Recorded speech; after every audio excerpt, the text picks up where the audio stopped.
Hello दोस्तों, आप सुन रहे हैं मुंशी प्रेमचंद्र द्वारा रचित उपन्यास गबन का भाग 21 अपने ही यूट्यूब चैनल किस्से कहानियों के ऑडियो लाइब्रेरी पर। तो चलिए सुनते हैं आज का भाग।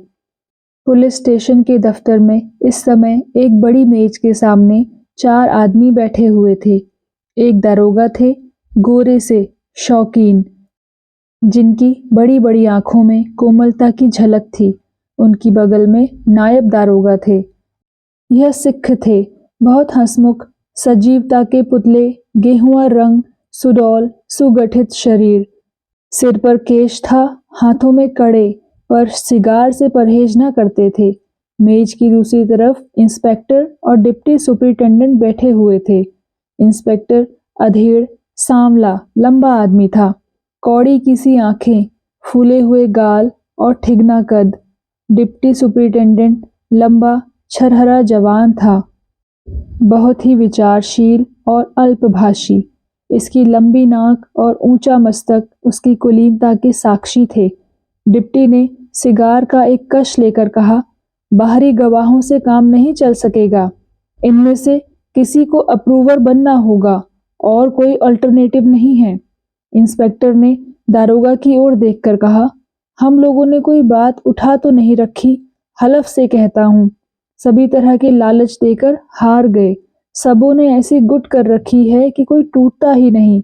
हमने बाहर के गवाहों को भी आजमाया, पर सब कानों पर हाथ रखते हैं। डिप्टी साहब बोले, उस मारवाड़ी को फिर आजमाना होगा। उसके बाप को बुलाकर खूब धमकाइए, शायद इसका कुछ दबाव पड़े। इंस्पेक्टर बोला, हलफ से कहता हूँ, आज सुबह से हम लोग यही कर रहे हैं। बेचारा बाप लड़के के पैरों पर गिरा, पर लड़का किसी तरह राजी नहीं होता। कुछ देर तक चारों आदमी विचारों में मग्न बैठे रहे। अंत में डिप्टी ने निराशा के भाव से कहा, मुकदमा नहीं चल सकता, मुफ्त की बदनामी हुई। इंस्पेक्टर बोला, 1 हफ्ते की मोहलत और लीजिए, शायद कोई टूट जाए। यह निश्चय करके दोनों आदमी यहाँ से रवाना हुए। छोटे दारोगा भी उनके साथ ही चले गए। दारोगा जी ने हुक्का मंगवाया कि सहसा एक मुसलमान सिपाही ने आकर कहा, दारोगा जी लाइए, कुछ इनाम दिलवाइए। एक मुलजिम को सुबह पर गिरफ्तार किया है। इलाहाबाद का रहने वाला है, नाम है रमानाथ। पहले नाम और सकूनत दोनों गलत बतलाई थी। देवीदीन खटिक जो नुक्कड़ पर रहता नहीं है, उसी के घर ठहरा हुआ है। जरा डांट बताइएगा तो सब कुछ उगल देगा। दारोगा बोला, देवीदीन वही है ना जिसके दोनों लड़के? सिपाही बोला, जी हाँ वही है। इतने में रमानाथ भी दारोगा के सामने हाजिर किया गया। दारोगा ने उसे सिर से पांव तक देखा, मानो मन में उसका हुलिया मिला रहे हों। तब कठोर दृष्टि से देखकर बोला, अच्छा यह इलाहाबाद का रमानाथ है? खूब मिले भाई, 6 महीने से परेशान कर रहे हो।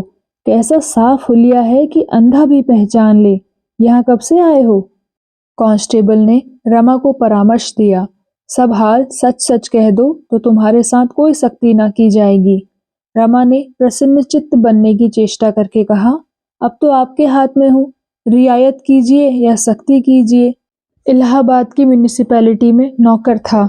हिमाकत कहिए या बदनसीबी, चुंगी के 400 रुपए मुझसे खर्च हो गए। मैं वक्त पर रुपए जमा ना कर सका। शर्म के मारे घर के आदमियों से कुछ ना कहा, नहीं तो इतने रुपए का इंतजाम हो जाना कोई मुश्किल ना था। जब कुछ बस ना चला तो वहां से भागकर यहाँ चला आया। इसमें एक हर्फ भी गलत नहीं है। दरोगा ने गंभीर भाव से कहा, मामला कुछ संगीन है। क्या कुछ शराब का चस्का पड़ गया था? रमा बोला, मुझसे कसम ले लीजिए जो कभी शराब मुंह से लगाई हो। कांस्टेबल ने विनोद करके कहा, मोहब्बत के बाजार में लुट गए होंगे हुजूर। रमा ने मुस्कुराकर कहा, मुझ जैसे फाके मस्तों का वहां कहाँ गुजर। दारोगा बोला, तो क्या जुआ खेल डाला या बीवी के लिए जेवर बनवा डाले? रमा झेप कर रह गया। अपराधी मुस्कुराहट उसके मुंह पर रो पड़ी। दारोगा बोला, अच्छी बात है, तुम्हें यहाँ भी खासे मोटे जेवर मिल जाएंगे।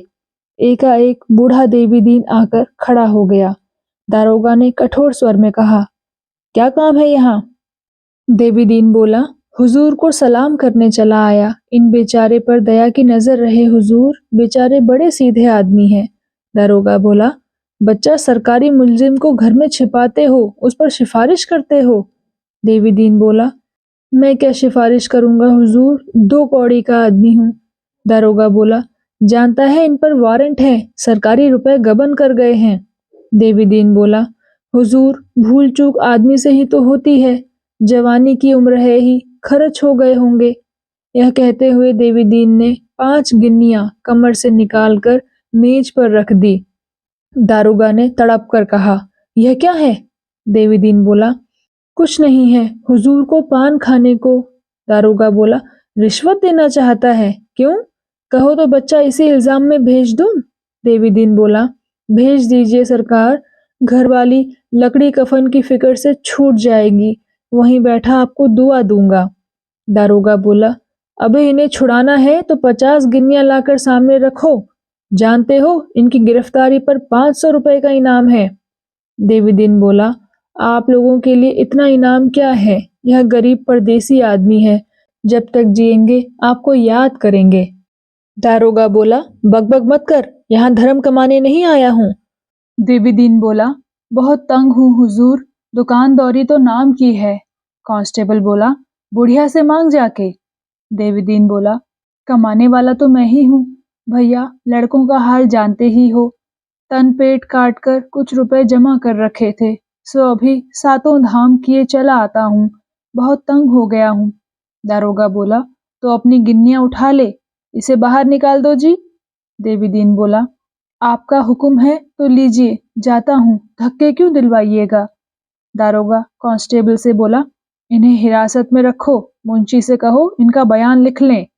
देवी दीन के होंठ आवेश से कांप रहे थे, उसके चेहरे पर इतनी व्यग्रता रमा ने कभी नहीं देखी थी, जैसे कोई चिड़िया अपने घोंसले में कौवे को घुसते देखकर विह्वल हो गई हो।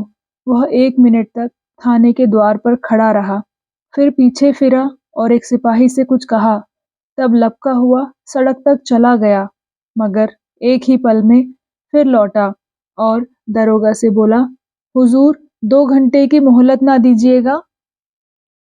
रमा अभी वहीं खड़ा था, उसकी यह ममता देखकर रो पड़ा, बोला, दादा अब तुम हैरान ना हो, मेरे भाग्य में जो कुछ लिखा है वह होने दो, मेरे पिता भी यहाँ होते तो इससे ज्यादा और क्या करते, मैं मरते दम तक तुम्हारा उपकार।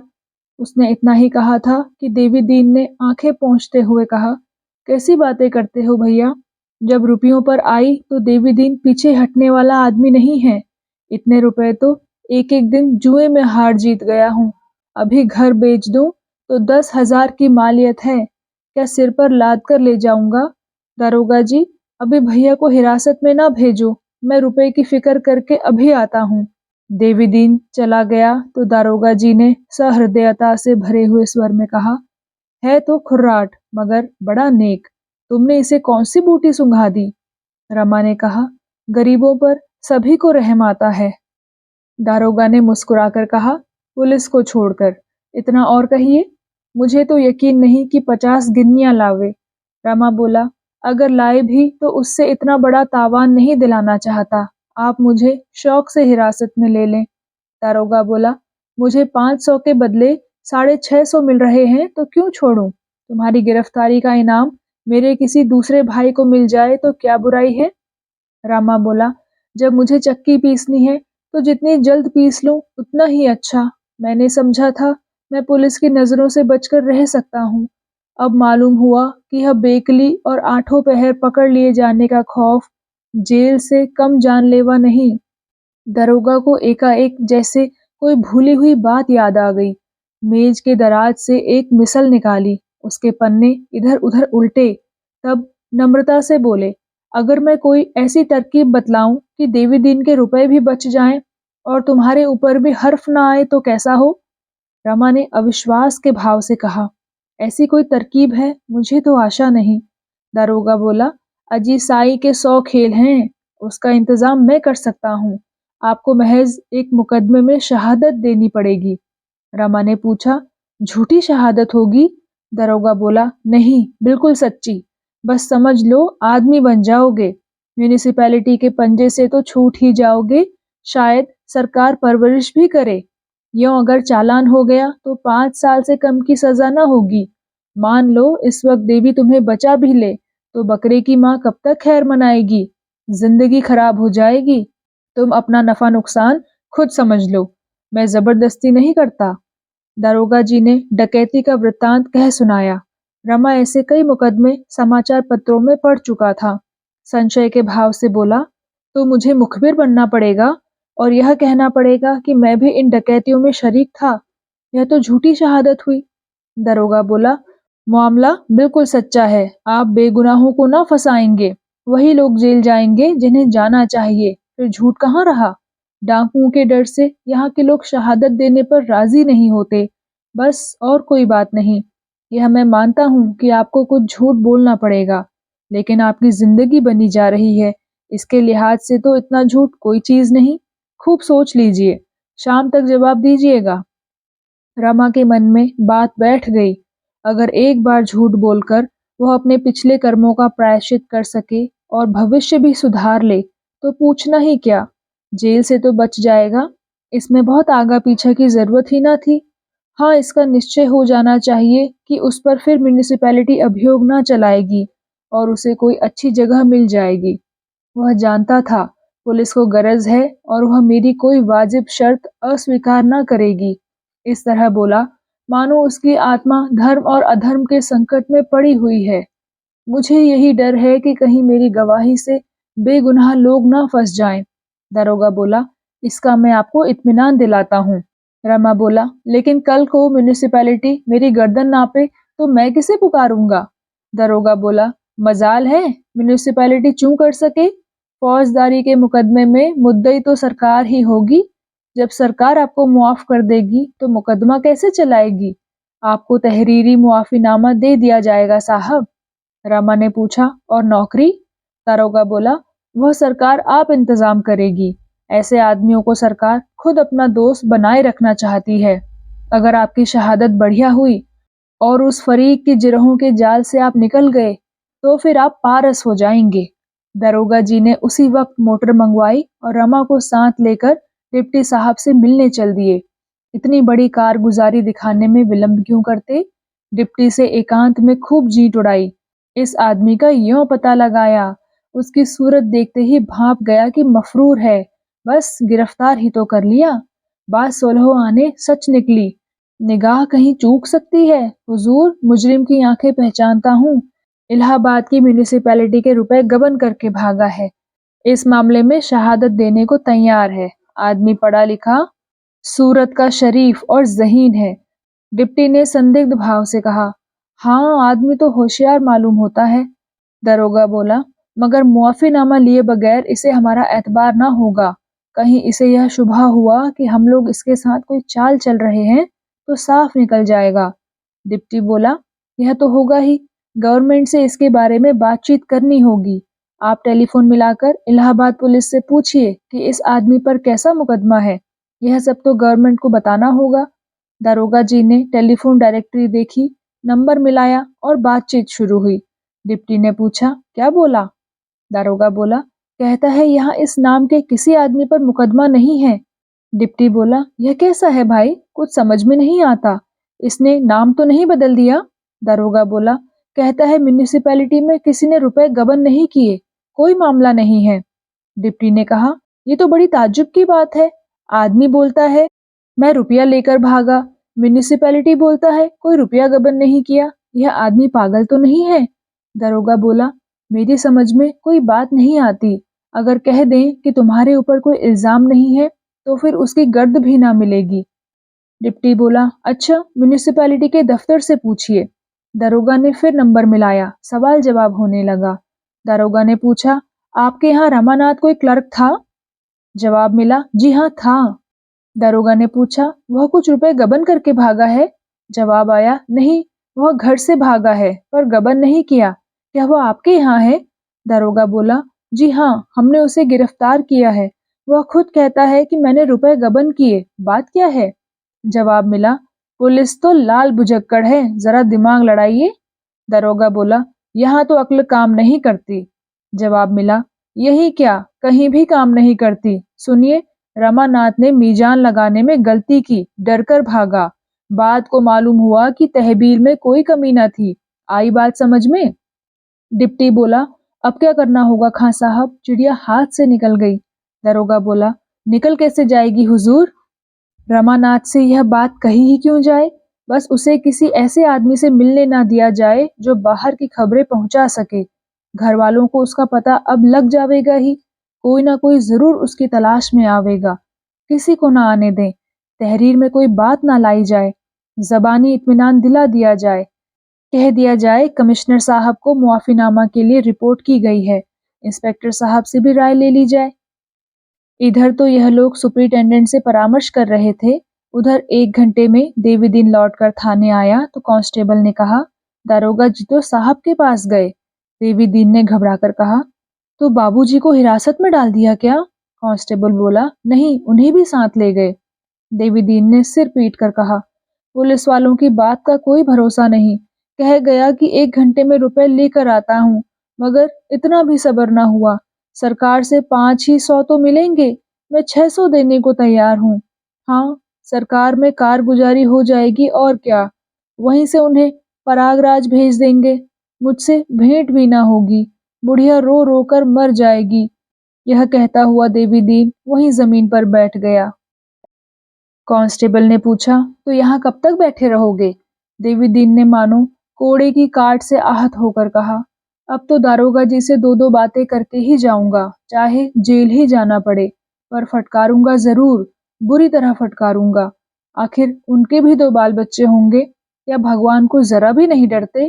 तुमने बाबूजी को जाती बार देखा था क्या? बहुत रंजीदा थे। कांस्टेबल बोला, रंजीदा तो नहीं थे, खासी तरह हंस रहे थे। दोनों जने मोटर में बैठकर गए हैं। देवीदीन ने अविश्वास के भाव से कहा, हंस क्या रहे होंगे बेचारे, मुंह से चाहे हंस लें, दिल तो रोता ही होगा। देवीदीन को यहाँ बैठे 1 घंटा भी ना हुआ था कि सहसा जग्गो आ खड़ी हुई। देवीदीन को द्वार पर बैठे देखकर बोली, तुम यहाँ क्या करने लगे और भैया कहाँ हैं? देवीदीन ने मर्माहत होकर कहा, भैया को ले गए सुपरिटेंडेंट के पास।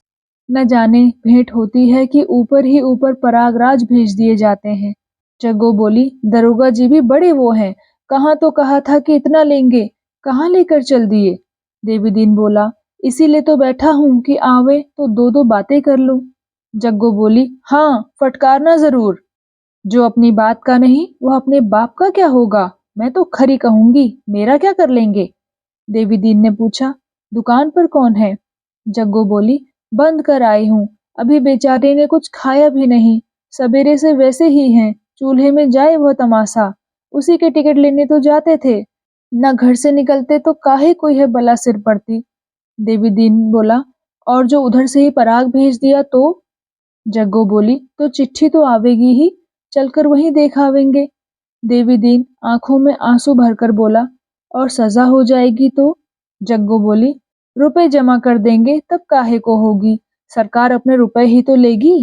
देवीदीन बोला, नहीं पगली, ऐसा नहीं होता। चोर माल लौटा दे तो वह छोड़ थोड़े ही दिया जाएगा। जग्गो ने परिस्थिति की कठोरता अनुभव करके कहा, दरोगा जी, वह अभी अपनी बात भी पूरी ना करने पाई थी कि दरोगा जी की मोटर सामने आ पहुंची। इंस्पेक्टर साहब भी थे। रमा इन दोनों को देखते ही मोटर से उतरकर आया और प्रसन्न मुख से बोला, तुम यहाँ देर से बैठे हो क्या दादा? आओ कमरे में चलो। अम्मा, तुम कब आई? दारोगा जी ने विनोद करके कहा, कहो चौधरी, लाए रुपए? देवीदीन बोला, जब कह गया कि मैं थोड़ी देर में आता हूँ तो आपको मेरी राह देख लेनी चाहिए थी। चलिए अपने रुपए लीजिए। दारोगा ने पूछा, खोद कर निकाले होंगे? देवीदीन बोला, आपके अकबाल से 1500 अभी ऊपर ही निकल सकते हैं, जमीन खोदने की जरूरत नहीं पड़ी। चलो भैया, बुढ़िया कब से खड़ी है, मैं रुपए चुका कर आता हूँ। यह तो इंस्पेक्टर साहब थे ना, पहले इसी थाने में थे। दारोगा बोला, तो भाई अपने रुपए ले जाकर उसी हांडी में रख दो। अफसरों की सलाह हुई है कि इन्हें छोड़ना ना चाहिए, मेरे बस की बात नहीं है। इंस्पेक्टर साहब तो पहले ही दफ्तर से चले गए थे। ये तीनों आदमी बातें करते उसके बगल वाले कमरे में गए। देवी दीन ने दरोगा की बात सुनी तो उसकी भौहें तिरछी हो गई। बोला, दरोगा जी, मर्दों की एक बात होती है, मैं तो यही जानता हूँ। मैं रुपए आपके हुक्म से लाया हूँ। आपको अपना कॉल पूरा करना पड़ेगा। कह के मुकर जाना नीचों का काम है। इतने कठोर शब्द सुनकर दरोगा जी को भन्ना जाना चाहिए था, पर उन्होंने जरा भी बुरा ना माना। हंसते हुए बोले, भाई अब चाहे नीच कहो चाहे दगाबाज कहो, पर हम इन्हें नहीं छोड़ सकते। ऐसे शिकार रोज नहीं मिलते। कॉल के पीछे अपनी तरक्की नहीं छोड़ सकता। दरोगा के हंसने पर देवी दीन और भी तेज हुआ। बोला, तो आपने कहा किस मुंह से था? दरोगा बोला, कहा तो इसी मुंह से था, लेकिन मुंह हमेशा एक सा तो नहीं रहता। इसी मुंह से जिसे गाली देता हूँ, उसकी इसी मुंह से तारीफ भी करता हूँ। देवी दीन तिनक कर बोला, यह मूछें मुड़वा डालिए। दरोगा बोला, मुझे बड़ी खुशी से मंजूर है। नियत तो मेरी पहले ही थी, पर शर्म के मारे ना मुड़वाता था। अब तुमने दिल मजबूत कर दिया। देवी दीन बोला, हंसिए मत दरोगा जी, आप हंसते हैं और मेरा खून जला जाता है। मुझे चाहे जेल ही क्यों ना हो जाए, लेकिन मैं कप्तान साहब से जरूर कह दूंगा। हूं तो टके का आदमी, पर आपके अकबाल से बड़े अफसरों तक पहुंच है। दरोगा बोला, अरे यार, तो क्या सचमुच कप्तान साहब से मेरी शिकायत कर दोगे? देवी दीन ने समझा कि धमकी कारगर हुई। अकड़ कर बोला, आप जब किसी की नहीं सुनते, बात कहकर मुकर जाते हैं, तो दूसरे भी अपनी सी करेंगे ही। मेम साहब तो रोज ही दुकान पर आती हैं। दरोगा ने पूछा, कौन, देवी? अगर तुमने साहब या मेम साहब से मेरी कुछ शिकायत की, तो कसम खाकर कहता हूँ, घर खुदवा कर फेंक दूंगा। देवी दीन बोला, जिस दिन मेरा घर खुदेगा, उस दिन यह पगड़ी और चपरास भी न रहेगी हुजूर। दरोगा बोला, अच्छा तो मारो हाथ पर हाथ, हमारी तुम्हारी दो दो चोटें हो जाए, यही सही। देवी दीन बोला, पछताओगे सरकार, कहे देता हूँ पछताओगे। रमा अब जब्त ना कर सका। अब तक वह देवी दीन के बिगड़ने का तमाशा देखने के लिए भीगी बिल्ली बना खड़ा था। कह कहा मारकर बोला, दादा, दारोगा जी तुम्हें चिढ़ा रहे हैं। हम लोगों में ऐसी सलाह हो गई है कि मैं बिना कुछ लिए दिए ही छूट जाऊंगा। ऊपर से नौकरी भी मिल जाएगी। साहब ने पक्का वादा किया है। मुझे अब यहीं रहना होगा। देवी दीन ने रास्ता भटके हुए आदमी की भांति कहा, ये कैसी बात है भैया? क्या कहते हो? क्या पुलिस वाले के चकमे में आ गए? इसमें कोई ना कोई चाल जरूर छिपी होगी। रमा ने इत्मीनान के साथ कहा, और कोई बात नहीं, एक मुकदमे में शहादत देनी पड़ेगी। देवी दीन ने संशय से सिर हिलाकर कहा, झूठा मुकदमा होगा। रमा बोला, नहीं दादा, बिल्कुल सच्चा मामला है। मैंने पहले ही पूछ लिया है। देवी दीन की शंका न शांत हुई। बोला, मैं इस बारे में और कुछ नहीं कह सकता भैया, जरा सोच समझ कर काम करना। अगर मेरे रुपयों को डरते हो तो यही समझ लो कि देवी दीन ने अगर रुपयों की परवाह की होती तो आज लखपति होता। इन्हीं हाथों से 100-100 रुपए रोज कमाए और सबके सब उड़ा दिए हैं। किस मुकदमे में शहादत देनी है, कुछ मालूम हुआ? दरोगा जी ने रमा को जवाब देने का अवसर न देकर कहा, वही डकैतियों वाला मामला है जिसमें कई गरीब आदमियों की जान गई थी। इन डाकुओं ने सूबे भर में हंगामा मचा रखा है। उनके डर के मारे कोई आदमी गवाही देने पर राजी नहीं होता। देवी दीन ने उपेक्षा के भाव से कहा, अच्छा तो यह मुखबिर बन गए? यह बात है। इसमें तो जो पुलिस सिखाएगी वही तुम्हें कहना पड़ेगा भैया। मैं छोटी समझ का आदमी हूँ, इन बातों का मर्म क्या जानूं। पर मुझसे मुखबिर बनने को कहा जाता तो मैं ना बनता, चाहे कोई लाख रुपए देता। बाहर के आदमी को क्या मालूम कौन अपराधी है और कौन बेकसूर है। दो चार अपराधियों के साथ दो चार बेकसूर भी जरूर ही होंगे। दरोगा बोला, हरगिज नहीं, जितने आदमी पकड़े गए हैं सब पक्के डाकू हैं। देवी दीन बोला, यह तो आप कहते हैं ना, हमें क्या मालूम। दरोगा बोला, हम लोग बेगुनाहों को फंसाएंगे ही क्यों, यह तो सोचो। देवी दीन बोला, यह सब भुगते बैठा हूं दरोगा जी, इससे तो यही अच्छा है कि आप इनका चालान कर दें। 1-2 साल की जेल ही तो होगी। एक अधर्म के दंड से बचने के लिए बेगुनाहों का खून तो सिर पर ना चढ़ेगा। रमा ने भीरुता से कहा, मैंने खूब सोच लिया है दादा, सब कागज देख लिए हैं, इसमें कोई बेगुनाह नहीं है। देवी दीन ने उदास होकर कहा, होगा भाई, जान भी तो प्यारी होती है। यह कहकर वह पीछे घूम पड़ा। अपने मनोभावों को इससे स्पष्ट रूप से वह प्रकट न कर सकता था। एकाएक उसे एक बात याद आ गई। मुड़कर बोला, तुम्हें कुछ रुपए देता जाऊं? रमा ने खिसियाकर कहा, क्या जरूरत है? दरोगा बोला, आज से इन्हें यहीं रहना पड़ेगा। देवी दीन ने कर्कश स्वर में कहा, हाँ हुजूर, इतना जानता हूँ। इनकी दावत होगी, बंगला रहने को मिलेगा, नौकर मिलेंगे, मोटर मिलेगी, यह सब जानता हूँ। कोई बाहर का आदमी इनसे मिलने ना पावेगा, ना यह अकेले कहीं आ जा सकेंगे, यह सब देख चुका हूँ। यह कहता हुआ देवी दीन तेजी से कदम उठाता हुआ चल दिया, मानो वहां उसका दम घुट रहा हो। दरोगा ने उसे पुकारा, पर उसने फिरकर भी ना देखा। उसके मुख पर पराभूत वेदना छाई हुई थी। जग्गो ने पूछा, भैया नहीं आ रहे हैं? देवी दीन ने सड़क की ओर ताकते हुए कहा, भैया अब नहीं आवेंगे। जब अपने ही अपने ना हुए तो बेगाने हैं ही। वह चला गया। बुढ़िया भी पीछे पीछे गुनगुनाती चली। तो दोस्तों, कैसा लगा आपको आज का भाग? कृपया कमेंट सेक्शन में लिखकर जरूर बताइएगा।